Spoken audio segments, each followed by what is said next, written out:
안녕하십니까. 11월 10일 김경국의 오늘 시작하겠습니다. 어제 민주당이 이동관 방송통신위원장과 함께 검사 2명, 이재명 대표를 수사하는 검사를 포함한 검사 2명에 대한 탄핵소추안을 국회에 발의했었죠. 국회에 발의했다가 일단 어제 표결은 무산되었습니다만 이를 두고 비난 여론이 들끓고 있습니다. 이재명 대표의 체포동의안에 대해서 민주당이 국회에서 부결로 체포동의안을 부결하는 것으로 방탄을 했었죠. 그렇게 하던 민주당이 이번에는 급기야 이재명 대표의 수사를 담당하는 검사를 탄핵하는 초유의 방식으로 더 강력한 방탄에 나섰다. 이런 비판입니다. 그런데 이번 검사들에 대한 탄핵소추, 결국 알고 보니 역시 개딸들이 168석의 거대 야당을 흔들어서 끌고 갔던 것으로 이렇게 드러나고 있습니다. 이번 탄핵안은 강성모임인 철험의 소속 김용민 의원이 대표 발의했죠. 대표 발의해서 계속 당내 분위기를 이끌어 급기야 탄핵안을 제출하게까지 만들었는데, 그 과정에서 개딸들, 그러니까 민주당 이재명 대표에 대한 강성 지지층이죠. 개딸들이 연일 탄핵을 서두르라 이렇게 압박을 했었습니다. 168석의 거대 야당이 당내 소수파와 개딸들에게 또 한 번 끌려갔던 것이 여실히 드러난 셈입니다. 김용민 의원은 지난 3월에 이재명 대표의 수사를 하고 있는 검사에 대한 탄핵 여론을 만들어 달라 이렇게 강성 지지층 그리고 유튜버에게 부탁을 했던 사실이 드러난 적이 있습니다.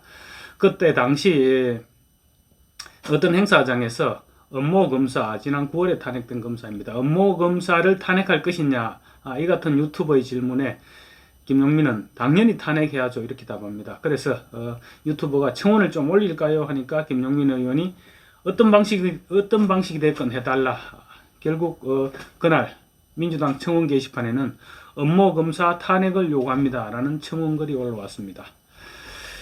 그래서 그 해당 검사는 6개월 후인 지난 9월 서울시 공무원 간첩 조작 사건 보복 기소를 했다. 이런 이유로 결국은 국회에서 탄핵돼서 지금 헌법재판소에서 탄핵 심사를 받고 있습니다. 서울시 공무원 간첩 조작 사건은 무려 9년 전의 일입니다. 9년 전의 일을 덜추어내서 보복 탄핵을 한 것입니다. 이때가 지난 9월 검사 탄핵이 사상 초유의 검사 탄핵이었습니다. 그때 당시 한번 검사 탄핵에 맛을 들인 민주당이 이번에 다시 검사들을 탄핵하겠다 이렇게 나선 것입니다. 더 앞서 민주당 홍보국은 지난해 12월에는 이재명 대표 관련 수사검사 16명의 실명과 사진 그리고 지휘계통 정보 이런 걸 담은 소셜미디어용 자료를 만들어서 당원들에게 배포해서 당시 상당히 논란된 적이 있었죠. 민주당의 검사 탄핵은 이 같은 역사라고 할까요? 어쨌든 과거를 가지고 있었던 것입니다. 이번에도 민주당의 검사들에 대한 민주당의 탄핵은 강성파들이 주도하고 나머지는 끌려가는 그런 형국이었던 것 같습니다. 민주당이 탄핵의 사유는 국무위원이건 어떤 탄핵을 할 때는 헌법과 법률상 중대한 위반 행위가 있어야 됩니다. 민주당이 이번에 내세운 검사들의 탄핵 사유는 이 같은 중대 위반과는 거리가 멀었다. 이런 것이 대체적인 분석입니다. 특히 상방울 불법 대북 송금 사건을 수사하는 수원지검 이정섭 차장검사에 대한 탄핵 사유는 쉽게 납득할 수 없는 그런 사유였습니다. 딸의 초등학교 입학을 위한 위장전입. 사실 위장전입이 탄핵 사유라면 문재인 정부 고위직 상당수가 탄핵 대상이죠. 그리고 지금 현직 국회의원들도 상당수가 탄핵을 받아야 될 것입니다. 그리고 스키장 리조트 이용 청탁 금지법 위반, 처남이 운영하는 골프장 직원에 대한 전과 기록 조회, 이런 것입니다. 이런 정도 혐의로 탄핵을 하겠다면 글쎄요, 살아남을 사람이 얼마나 있을까요? 탄핵의 진짜 이유는 그러니까 이재명 수사였던 것입니다. 민주당 내에서도 비판 의견이 있었습니다. 헌법재판소에서 만약에 기각된다면 당대표 방탄의 탄핵 권한을 남용했다는 비판을 면하기 어려울 것이다. 이런 주장도 있었는데 사실은 뭐 헌법재판소의 기각은 총선 이후 될 것이니까 우리가 신경 쓸 건 뭐 있느냐, 이런 쪽으로 넘어갔을 가능성이 높고요. 또 일부 의원이 탄핵을 주장하더라도 이 대표 본인이 나서 말렸어야 되는 거 아니냐. 민주당이 이재명 대표를 위해서 존재하는 것은 아니지 않느냐. 이런 비판이 줄을 이었다고 합니다. 이 같은 비판이 직면하자 민주당은 당초 원래 검사 4명을 탄핵 소추하기로 했는데 2명에 대해서는 철회를 해서 2명만 본회의에 상정했던 것입니다. 그렇다면 이정섭 수원지검 차장검사 도대체 무슨 수사를 하기에 민주당이 이토록 억지 사유를 들어서라도 탄핵을 하려 했을까요? 수원지검에서 이재명 민주당 대표와 관련한 수사를 총괄하고 있습니다. 이정섭 차장검사는. 이 차장검사가 팀장을 맡은 수원지검 특별수사팀은 형사6부와 공공수사부 그리고 방위산업, 산업기술범죄수사부가 참여하고 있습니다. 특별수사팀은 상방울의 불법 대북 송금 사건, 그리고 상방울의 이 대표 쪼개기 후원 의혹, 이 대표 부부의 법인카드 유용 의혹, 상방울의 횡령 배임 등을 수사하고 있습니다. 그러니까 이 대표와 관련된 모든 수원지검의 모든 수사를 총괄하고 있는 것이죠. 과거 이정섭 차장검사는 수원지검으로 오기 전에 과거 문재인 정권 당시 문재인 정권의 핵심 인사들을 수사한 악연도 가지고 있습니다. 2019년 8월에는 서울 동부지검에서 청와대의 유재수 감찰 무마 사건을 맡아서 조국 전 장관 그리고 백원우 전 청와대 민정비서관 등을 기소했었습니다. 또 2020년에는 수원지검에서 김학의 불법 출국 금지 사건을 수사해서 이성윤 전 서울고검장, 문재인 정권의 대표적인 친문재인 정권 검사죠. 이성윤 전 서울고검장 등을 기소했고, 한동훈 법무장관과는 한 장관이 서울중앙지검 3차장 검사로 재직할 때 공정거래부 조사 부부장을 지낸 인연을 가지고 있습니다. 그러니까 민주당 입장에서는 이정섭 차장 검사가 눈에 가시였던 셈이죠. 이정섭 검사에 대한 탄핵안이 만약에 국회에서 가결되면 총선 때까지 대북 송금 사건 등 이재명 수사는 차질을 빚을 수밖에 없게 되겠죠.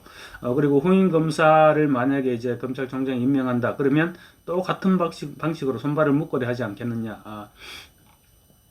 그럴 가능성이 농후해 보입니다. 과거 문재인 대통령도 비슷한 그게 있었죠.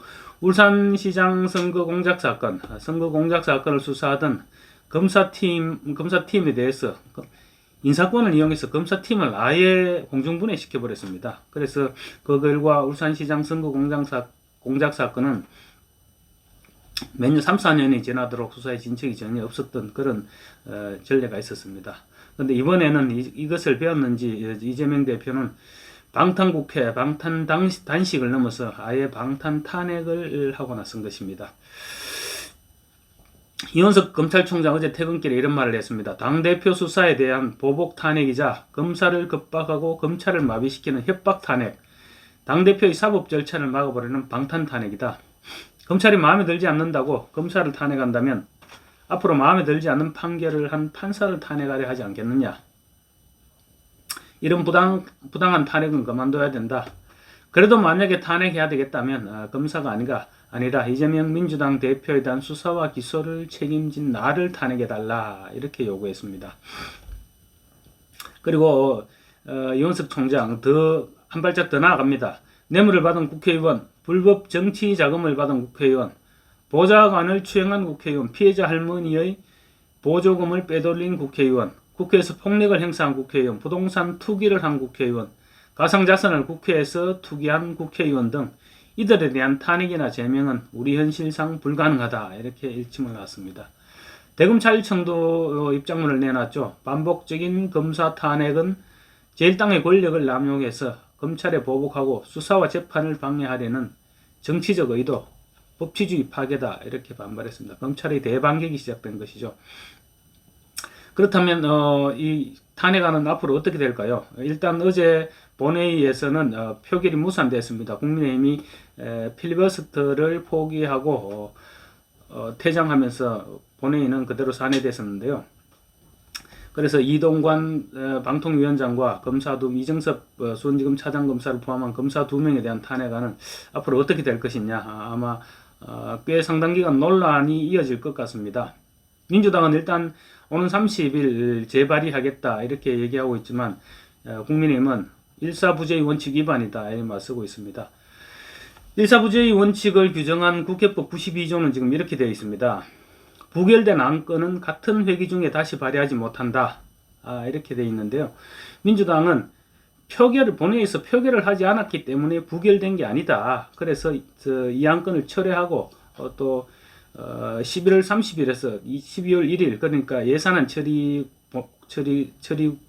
본회의죠. 이때 다시 탄핵안 처리를 시도하겠다 이렇게 주장하고 있습니다. 하지만 국민의힘은 탄핵안은 본회의에 보고되는 순간 법적 효력이 발생하고 72시간 뒤 자동 폐기되는 것도 부결에 해당한다 이렇게 주장합니다.